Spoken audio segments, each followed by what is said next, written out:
Good, happy Tuesday evening. I'm Riley King, and welcome to the Riley King Newscast, right here on the Riley King Network.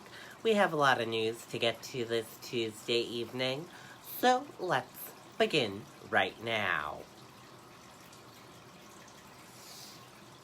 First up, Texas Democrats flee state for D.C. to block GOP voting restrictions. Let's take a listen to that video from NBC News. Introducing Kind Frozen Pints. Plant-based frozen desserts made with real ingredients you know and love. They're creamy, delicious, and plant-based. Kind Frozen Pints. Find them in the freezer aisle. Ditching their state overnight, potentially risking arrest when they get back. Texas state Democrats blocking Republican bills on voting rights with a walkout gone airborne. We had no other option, and so we took a stand. Arriving in Washington, more than 50 state lawmakers on a pair of private planes from Austin. Their absence now preventing Texas Republicans from passing those voting bills, since they need 2/3 of the chamber present. Critics say the Texas bills would make it harder for minority voters by adding new identification requirements for mail-in voting, banning some early voting options like 24-hour and drive-through voting, and creating new criminal penalties for breaking election code. With the dramatic departure, the Democrats hope to highlight their mission and put pressure on Congress to act. You must pass strong federal voter protection legislation, and you must do it now. You must do it before the August recess. The U.S. Senate stalled on a sweeping plan that would protect voting rights. Republicans don't support it, and not enough Democrats want to change the Senate rules to pass it along party lines. But Texas Democrats are all but begging for backup. Texas Republicans slamming the walkout as a stunt, arguing Democrats are abandoning their responsibilities. Well, I would say it's a very un-Texan thing to do, to cut and run in the face of a fight. Overnight, the state's Republican governor suggesting the walkout simply delays the inevitable. Once they step back into the state of Texas, they will be arrested and brought to the Texas Capitol, and we will be conducting business.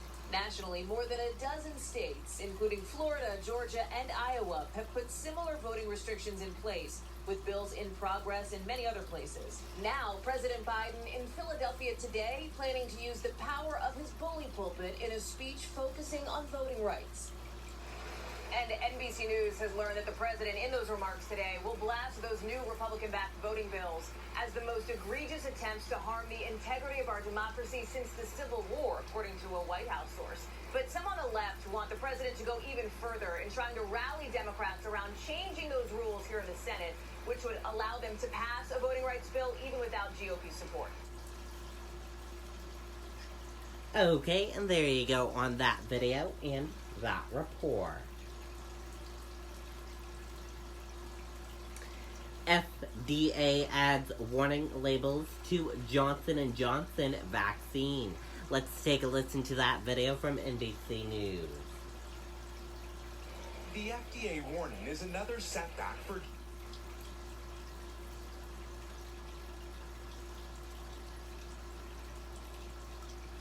Johnson & Johnson. But doctors insist the vaccine benefits of the single shot still strongly outweigh the rare risk. Among the nearly 13 million Americans who've received the J&J vaccine, the FDA says 95 people were hospitalized with Guillain-Barré syndrome, a rare neurological disorder with one reported death. 62-year-old Tom Gorman was training to hike the Appalachian Trail when symptoms set in. They went to being physically fit to being in a wheelchair. Gorman still hopes to walk again and says he's still pro-vaccine, noting COVID-19 patients are also at increased risk for the disorder. The FDA says the J&J vaccine is still safe and effective, but the setback comes during a midsummer COVID surge, threatening the progress the U.S. has seen since the start of the year. COVID cases are on the rise in 28 states, with a third of those new cases in 5 hotspots, all with low vaccination rates. And there's growing concern for one significant unvaccinated population, children under 12 who aren't yet eligible for vaccines. They're still vulnerable, adding stress for parents with the new school year approaching. It comes as the CDC says schools should prioritize in-person learning, and while some American adults refuse to be inoculated. Meantime, Pfizer is seeking federal authorization for a third dose of its vaccine, driven by fears of the Delta variant. Officials at the World Health Organization blasting the idea, arguing the pharmaceutical giant should send doses to countries desperate for help now. This is still a global crisis, and it is a time to protect those who are most vulnerable in our society. So, Miguel, as you pointed out, the school year is coming quick, and there are some kids, as you mentioned, under 12 who are not able to get vaccinated. So, are there any precautions in place for them? Well, Hunter, the CDC says children who are not vaccinated should wear a mask in school, though many states have already rejecting those guidelines. Here in California, after the state said students would be required to wear masks overnight, a reversal that will allow each school district to individually decide their own policy. Okay, and there you go on that video and that report. Cuba's streets filled with protesters for the second night. Let's take a listen to that video from NBC News.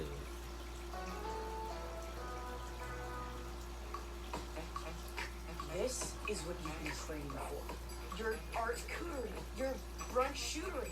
Your friends all have the same idea. Fresh groceries and more. Free same-day delivery. Walmart Plus. In Cuba, days of dissent with chants of liberty and freedom sweeping through the streets of Havana and other cities. Stones thrown at police, dumpsters overturned. The rarity of this type of protest in the communist country still sinking in. As 90 miles away in Miami, families protesting again overnight, fearful of how the Cuban military might respond to loved ones back home. The situation is dire in Cuba. I mean, literally, the government is trying to cut off communication from the outside world so people don't see the brutality of the situation. A generational economic crisis, coupled with record COVID numbers and a lack of vaccine, has fueled demands for ending Cuba's 60-year dictatorship. The country claims to have multiple vaccines, but won't share its research. Some Cuban-American leaders pleading for American intervention. Please do not abandon the Cuban people. Support them decisively. President Biden can fix what Kennedy broke. President Biden's response, one of solidarity, though he steered clear of requests to intervene. We call on the government of Cuba to refrain from violence, their attempts to silence the voice of the people of Cuba. Cuba's leader, Miguel Diaz-Canel, blames the U.S. embargo for the country's ills. They simply are not hearing the voices and will of the Cuban people. Maria Figueroa fled Cuba at the age of 13 and says the time for change has arrived. I don't care if you've been here 5 years or 60 years. You should care that your brethren over there in Cuba are suffering right now. And we need to help them. And that's, I think, has been their cry. It's a cry for help. And President Biden is facing pressure from within his own party today for continuing to enact some of the policies that were put in place under the Trump administration, not just elements of the embargo, but also preventing American companies like Western Union from transferring money to Cuba, something the company had done for decades until November.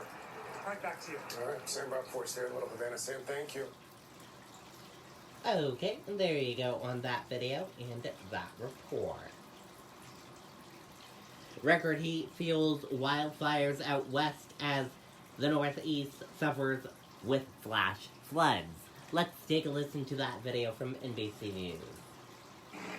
Overnight, in the Northeast, another round of torrential rain and flash flooding. I'm scared. I'm shaking. In hard-hit Bucks County, Pennsylvania, some residents forced to immediately evacuate their homes as water poured in. Everything around my bed and everything was just full of water and puddles, and she was like, we have to get out. Rescue boats helping people to safety. I grew up here, man. I've never seen this. Scenes like this playing out across the region. In Boston, which is already dealing with one of its wettest Julys ever, rescue workers helping stranded drivers in this community just north of the city. The water's up to the top of the seat. Cars also trapped in floodwaters in West Milford, New Jersey. Meanwhile, out west, the problem is scorching heat. That moment when you open the oven and that gust of heat hits you in the face. That is exactly what it feels like. As blistering summer conditions continue to pack a punch. It's too hot. It's too hot. Much needed relief for some may be on the horizon. Luckily, it's not going to be as hot today as what we had to deal with over the weekend. The heat dome that's been baking the region for weeks is finally starting to shrink. But for millions of residents and visitors, more dry air and triple-digit forecasts are on the way. Just try to stay inside and hydrate. After tying the city's record high of 117 degrees, temperatures are set to top 100 all week in Las Vegas. In California and Oregon, scorching conditions and ongoing droughts are fueling massive wildfires. The Beckworth Complex fire in California spreading by tens of thousands of acres, with blazes impacting air quality hundreds of miles away. Meteorologists say this blanket of smoke hovering over Utah could linger for days as more wild summer weather sets in across the country. Here in the Northeast, crews are waking up this morning, still trying to clean up from the damage from that flood overnight. That was really damaging homes and people's cars. But then when you go out west, millions are still facing extreme heat advisories, and that's through Wednesday. Hoda? All right, Morgan Radford for us here on the Upper West Side. Morgan, thank you. And now let's turn to Al with more of these coast-to-coast extreme conditions going. Al, we got to get that forecast. That's right. And guys, unfortunately, they're not going to get much relief as far as getting a break from all this rain in the Northeast and Mid-Atlantic states. You can see heavy showers and thunderstorms are firing up again today from Ohio all the way into the Northeast. Out in the plains, they're looking at severe weather. Here in the Northeast, we've got damaging winds possible, hail an inch or larger, and the possibility of some tornadoes. And then as we move into tomorrow, we are looking at a risk of severe weather really out to the northern plains. We're looking at 11 million people, damaging winds, hail, tornadoes likely stretching from Green Bay, Minneapolis down to Mason City. So we're going to be watching that. And the rain amounts, we're talking through central New York all the way into the upper Midwest, anywhere from 1 to 3 inches of rain. Now, as far as the heat is concerned, 10 million people stretching from Nevada all the way up into Washington State, looking at heat advisories, heat warnings. We've got that upper high. It is finally going to weaken. And so while today we'll see temperatures again, 103 Salt Lake, 93 in Denver, Phoenix 107, Palm Springs 109, Fresno at 105, we will see temperatures start to moderate a bit. Still going to be triple digits for Vegas, Yuma, but Salt Lake City, you'll cool down into the upper 90s. Denver, you'll be in the upper 80s. Albuquerque, upper 80s. But unfortunately, the fire weather risk still continues. Isolated dry storms may set some lightning strikes, and those may even trigger off some more wildfires. So we're going to be watching this very closely as we get into this week. Okay, and there you go on that video and that report.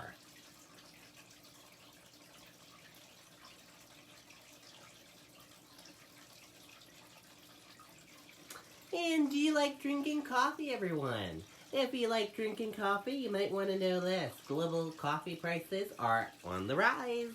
Let's take a listen to this video from NBC News. Why is it your grocery order arrives the second you remember everything you forgot to order? Like, without fail. Who drank all the milk? Fresh groceries and more. Unlimited free delivery. Walmart Plus. Higher prices could be brewing for coffee lovers. The reason for a possible caffeine spike? Rising global coffee prices, fueled by dwindling supply and growing demand. We have consistently seen the price of coffee get higher and higher. World coffee production for this year is expected to be down 11 million bags from last year, largely to blame a devastating drought in Brazil, the world's largest supplier of coffee beans. The International Coffee Organization estimates that nearly a third of the country's Arabica crop for 2021-2022 was lost because of the dry spell. Like many other industries, pandemic-fueled global supply chain issues, including shipping container shortages and jammed ports, are only making matters worse. Even ahead of this news, you've likely already noticed your coffee is getting pricier. According to the Wall Street Journal, the average coffee drink at a cafe is about $4.50. 5 years ago, it was $3.85, a 17% hike, more than the rate of inflation. So when and where might you feel the latest jolt in price? Not immediately. Bigger coffee companies usually negotiate rates years out to avoid market volatility. And several coffee shops we spoke to say they already pay over market value for high-quality beans and don't expect what's happening in Brazil to have an immediate impact on prices. Verve Coffee in California says they buy high-quality beans directly from producers around the world, that the higher price of coffee is impacting their business now. They'll raise their prices next month, the first increase in 5 years. Coffee is such an integral part of people's day-to-day life that most people are willing to pay the extra quarter or 50 cents for that daily cup of coffee. A sentiment that others who run on coffee seem to agree with. I'll absolutely keep drinking coffee. It would take a lot more than maybe like a quarter rise in price to stop me from drinking coffee. Coffee is definitely something I cannot live without. Joe, you said that the price hikes aren't going to be immediate, but any indication of when we might actually start seeing it? Yeah, well, if they happen and higher costs are passed on to customers, you heard there, it may not happen everywhere. Well, it likely wouldn't be until early 2022. So at least 6 months, you could still enjoy that cup of coffee or cup of Joe, just the way it is for the time being. Back to you guys. All right. Okay. Thank you, Joe. Appreciate it. Okay, and there you go. Good information there. So, when you drink your cup of coffee, think about those prices. And let's switch gears now. Let's go into weather and take a look at your weather for tonight. And here's a look at the weather for tonight. Tonight's forecast in Boston, 64 degrees. New York City, 78 degrees. In Washington, D.C., 76 degrees. In Charlotte, 70 degrees.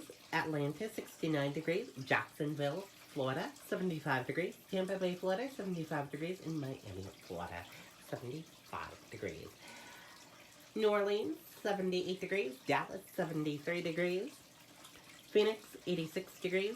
Los Angeles, 68 degrees. Las Vegas, 87 degrees. And San Francisco, 55 degrees. That is a look at tonight's forecast for all of you. And that does it for this Tuesday evening edition of the Riley King Newscast. Thank you for watching and have a great evening. Good night and goodbye, everyone.